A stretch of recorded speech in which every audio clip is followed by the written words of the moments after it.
So do you want to remove the generate pass at the bottom of WordPress at the footer? So in this video I will show you all the solution how to remove this. So first of all, you need to go to the plugins, and herein you need to install one new plugin. Click on add a plugin. Herein you need to look for Code Snippet. Look for this Code Snippet and install this one, Code Snippet Pro.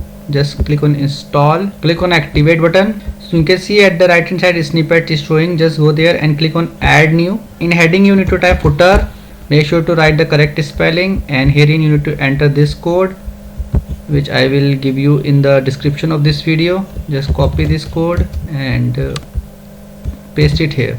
So herein here you can change anything you want, like you can see all right reserved, whatever you want to write here, just write it, and that's it. Now you need to click on save and activate. That's it, Snippet is created.